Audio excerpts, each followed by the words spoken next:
ভাই মনের ইচ্ছা তো ভাই বিপদ সংকেত মানে না ভাই, ইচ্ছা থাকছিল তাই।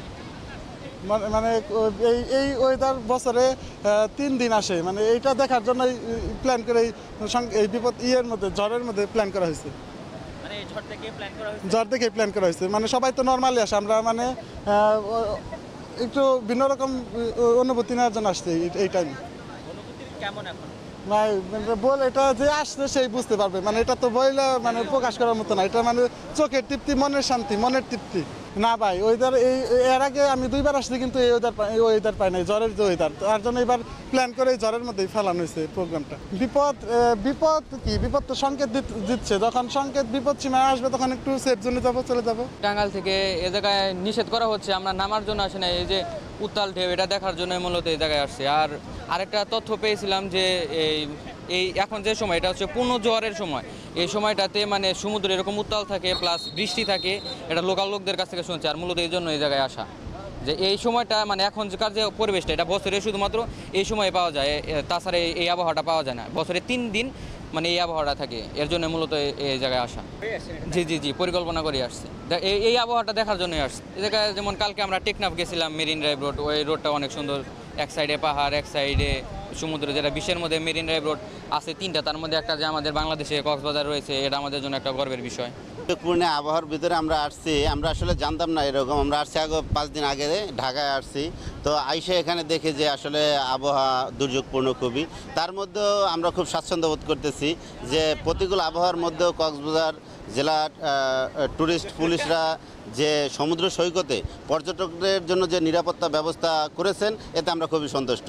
এবং তারা যে লাল ফ্ল্যাগ দিচ্ছেন, তারপরে জনসচেতনামূলক যে কাজগুলো ট্যুরিস্ট পুলিশ করতেছে, এতে আমরা খুবই গর্বিত। আমরা আসলাম এখানে, দেখলাম যে সমুদ্রের অবস্থা তীব্র খারাপ, এখানে ঢেউ আসতে পড়তেছে, কুলের মধ্যে চা বাগানগুলো ভেঙে যাচ্ছে। তো আমাদের চা বাগানে প্রাকৃতিক অবস্থার কারণে অবস্থা ভয়াবহ। তো এখানে দেখতেছি আসতেছে অনেকে দেখার জন্য। এই সময়ে আসা আসলে সমুদ্রের অন্যান্য সময়ের যেই পরিস্থিতি বা অন্যান্য সময়ের যেই অবস্থা, এই সময়ের অবস্থাটা একটু ভিন্ন। যদিও পরিস্থিতি খারাপ, তারপরও শুধু আমি নয়, অনেক মানুষই এখানে এসেছে যারা এই সমুদ্রের যেই গর্জন, সমুদ্রের যে উত্তাল, এটি উপভোগ করার জন্য অনেকে এসেছে। অন্যান্য সময়ের যে এই উত্তাল সময়টি কিন্তু সবসময় পাওয়া যায়নি। বাংলাদেশে যখন ঘূর্ণিঝড় বা পরিস্থিতি খারাপের দিকে আসে, এই সময়ে অনেক মানুষ এখানে ঘুরতে আসে। সেই হিসাবে আমিও এসেছি, আমার উপভোগ করার ইচ্ছা ছিল অনেক দিনের, যে সমুদ্রের যেই উত্তাল গর্জন সেটি দেখার জন্য এসেছি এবং উপভোগ করছি।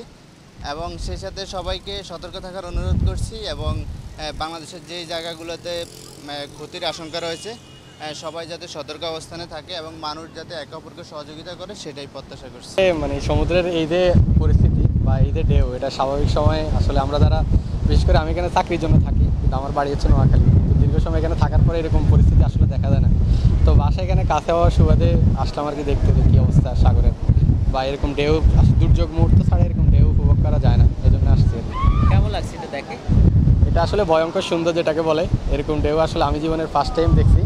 এত বড় বড় ঢেউ বা এই ভয়ঙ্কর ঢেউগুলো আসতেছে, একটার সাথে একটা বাড়িকে মানে বাষ্পগুলো উপরে উড়ে যাচ্ছে, এটা দেখতে আসলে অন্যরকম সুন্দর লাগতেছে। এই বর্তমান যে পরিস্থিতি, আসলে এটা একটা সুন্দর ভয়ানক পরিস্থিতি, যদিও ভয়ানক তারপরেও কিন্তু অনেকটা সুন্দর। প্রাকৃতিক সৌন্দর্য উপভোগ করার জন্য আমাদের আজকে অফিস খোলা আছে, তো দেখতে আসলাম। আমাদের এখানে ক্লায়েন্ট আছে, তাদের অবস্থা কি দেখার জন্য, বোঝার জন্য, জানার জন্য, এই আর কি। আমি কক্সবাজারে প্রায় 2 বছর থেকে, এর আগে উপভোগ করছি। 2023 সালে এর থেকে মুখা একটা আঘাত ছিল, তখনও আমি উপভোগ করছি। এই মুহূর্তগুলো তো সবসময় আপনারা দেখতে পারবেন না, বিশেষ মুহূর্ত এগুলোকে বলা হয়। আমরা যেহেতু পাশেই থাকি, এই জন্য এটা উপভোগ করার জন্য আমরা সিগন্যাল চলাকালীনও চলে আসি, কারণ এই সময় সাগর উত্তাল, নান্দনিক সৌন্দর্য উপভোগ করা যায়। বিপদে আসলে এটা আমাদের জানা ছিল না যে এইরকমটা হবে, এটা আমাদের জানা ছিল না। তো আমরা আসছি আরও 3-4 দিন আগে, বান্দরবন ছিলাম, পরে এখানে আসা হয়েছে। তো আসলে আনন্দটা তো আর বিপদ কোনো কিছু মানে না, মনেরও করা যায় না, মনেরও মানানো যায় না অ্যাকচুয়ালি, এই জন্যই আর কি এখানে আসাটা। আর সবচেয়ে বড় কথা হচ্ছে সমুদ্র সৈকত কার না পছন্দ লাগে। পর্যটক ওই হিসাবে একটু কম, তারপরও মানে আনন্দটা অ্যাকচুয়ালি ওরকমই আগের মতনই, যেহেতু ঈদ। আর আমার মনে হয় সম্ভবত এখানে আপনার 3 নম্বরের সতর্ক সংকেত দেওয়া হয়েছে। হ্যাঁ, তো এরপরও মানে এখানে আসাটা কিন্তু ভালোই লাগতেছে। দেখতে পাচ্ছেন আমরা গতকাল থেকে সকাল থেকে রাত পর্যন্ত মাইকিং করেছি, আমরা আজকেও সকাল থেকে মাইকিং করতেছি। অনেক পর্যটক মানে অতি উৎসাহিত হয়ে গোসল করার জন্য তারা পানিতে নেমে যাচ্ছে। তারপর আমরা ওনাদের বোঝানোর চেষ্টা করতেছি সাগর যেহেতু উত্তাল, সতর্ক সংকেতও রয়েছে, সাথে বৃষ্টি আবহাওয়া, বৈরী আবহাওয়া, সেজন্য ওনাদেরকে অনুরোধ করতেছি যাতে পানি থেকে দূরে থাকে, পানিতে না নামার জন্য আমরা অনুরোধ করছি তাদের। সাগর প্রচণ্ড পরিমাণ উত্তাল, আর সেই ক্ষেত্রে বাতাসও প্রচণ্ড পরিমাণ। সেক্ষেত্রে লোকজন যারা কথা শুনতেছে না তাদের সাথে আমরা কমিউনিকেশন করতেছি, আপনার কিছুক্ষণ পর পর মাইকিং করতেছি যাতে কেউ পানিতে না নামে। আর বাকি যারা কথা না শুনে পানিতে নামতেছে তাদেরকে আমরা অবজারভেশন করতেছি এবং আমরা বারবার গিয়ে ওনাকে হুইসেল মেরে পানি থেকে উপরে তুলে দিচ্ছি যাতে কেউ পানিতে না নামে এবং কেউ যাতে বিপদে না পড়ে। সেইভাবে আমরা 3টা পয়েন্টে কাজ করে যাচ্ছি। লাবণী, সুগন্ধা, কলাতলি। আমরা সার্বক্ষণিক বিচের মধ্যে আছি যাতে কেউ পানিতে না নামে এই অবস্থায়। কিন্তু এখন এই সময়ে গোসল করলে সমস্যা কোথায়? এখন এই সময়ে গোসল করলে আপনার খুবই বিপজ্জনক, যেমন পানির স্রোত বেশি, আর সাগর একটু বড় বড় ঢেউ, আর বিভিন্ন জায়গায় বড় বড় ক্যানেল রয়েছে। যে কোনো মুহূর্তে যদি পানিতে নামে যে কোনো মুহূর্তে আপনার দুর্ঘটনা হওয়ার সম্ভাবনা খুবই বেশি।